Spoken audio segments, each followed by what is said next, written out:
So now that we've talked about the different levels of government that might be involved with setting transportation policy and building and operating transportation infrastructure within an urban region, let's focus in on how we might plan for transportation, particularly in the context of a whole region.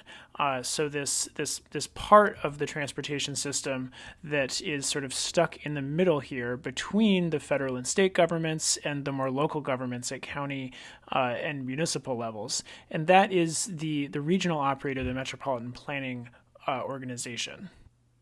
So, regional planning essentially operates as this mediator between federal and state level planning, which is really where most of the money comes from, at least in transportation. The role of the federal government and the state government is in many ways to set very high level policy and then use that policy to direct funding down into local governments where projects happen. The MPO, this regional planning operator, the Metropolitan Planning Organization, is in many ways charged with coordinating the policy that's set at these higher levels with local needs, and looking at those local needs. Not just on a individual city by city basis, as city governments might. The Metropolitan Planning Organization is in a unique place because they can look at the region as a whole and say, what do we need to prioritize in order to operate as a region? Which is how people really operate within urban contexts. We don't have checkpoints set up between cities and hard borders that only allow people to live and work in the same place. We've got a lot of movement within urban regions between different municipalities, counties, transit agencies. And so we need an overarching perspective that allows us to tie all of that together so that different local governments don't just prioritize different things and then not have any sort of connectivity between any of those different places.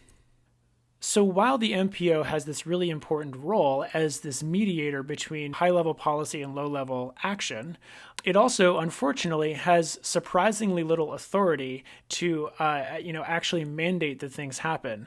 The MPO is largely in this position of goal setting, of telling different local governments and agencies, this is what we think should happen based on an overarching vision for the development of the region. But the MPO doesn't itself build things. It doesn't itself have a constitutional authority to set things like land use policy and decide on the development trajectory of a region. So what this means is that while planning at a regional level makes a tremendous amount of sense on a conceptual level, there would be a lot of efficiencies if we operated urban places as regions instead of all these fragmented municipalities and transit agencies, etc. In most cases, a lot of the planning that gets done by MPOs unfortunately ends up just staying as plans instead of really getting put into practice in terms of how things get built out on the ground. A notable exception where there has been more emphasis put on regional planning is within the state of Oregon, where metropolitan regions are allowed to set these urban growth boundaries, which is a way of controlling land development such that it tries to prevent sprawl. And so that, as we've learned from the previous modules, also has feedbacks into the transportation system where it allows for development of more sort of compact transit-served, maybe walkable or bikeable urban settings. In contrast, urban regions in essentially all other parts of the country that don't have these urban growth boundaries allow for municipalities to grow in whatever ways are beneficial for those individual municipalities. So if a suburb that's on the edge of the metropolitan region decides that it's really good for its tax base to allow a large amount of very low density sprawling suburban development, then it essentially has the right to do that.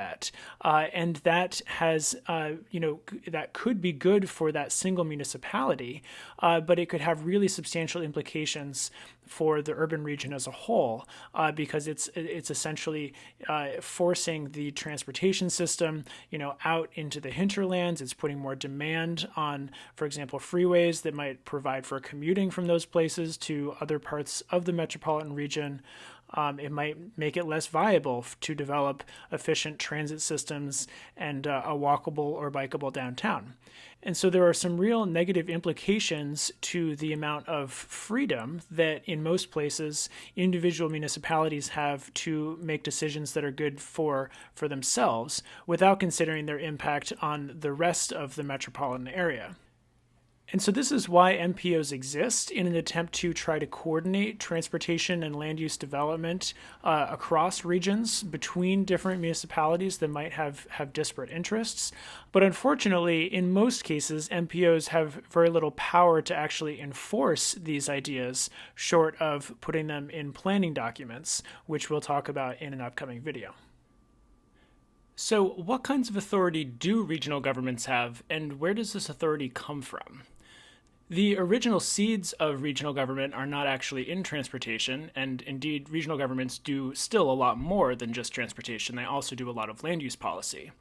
But the 1954 Housing Act encouraged the development of regional councils as a way of coordinating strategy around the development of public housing in urban places.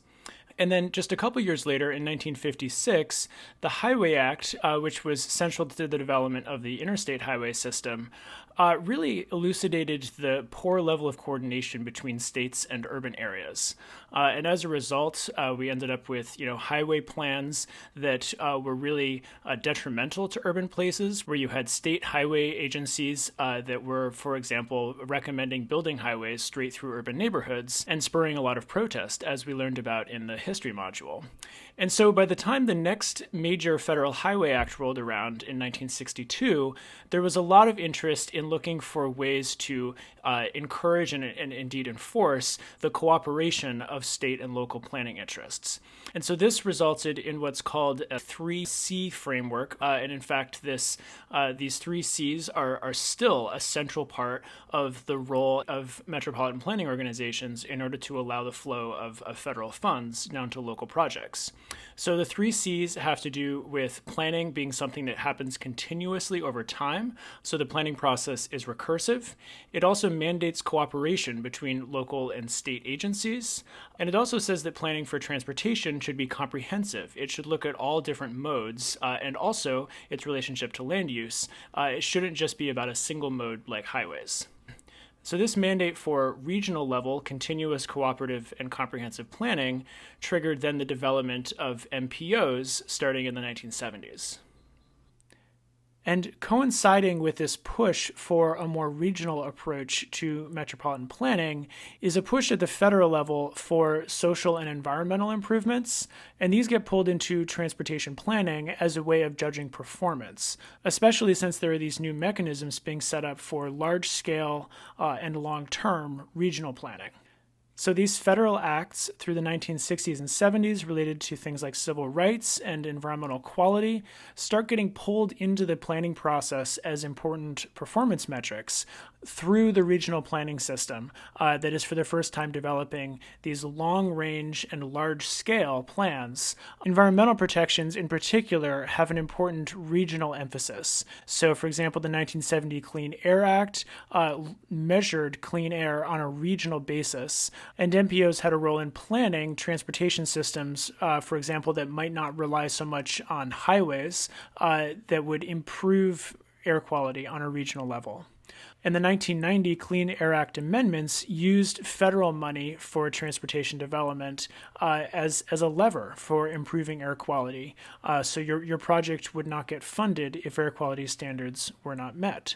So regional agencies, the MPOs, developed an important role in coordinating local governments around federally mandated goals and planning for long-term goals that really required cooperation between otherwise fragmented cities and agencies.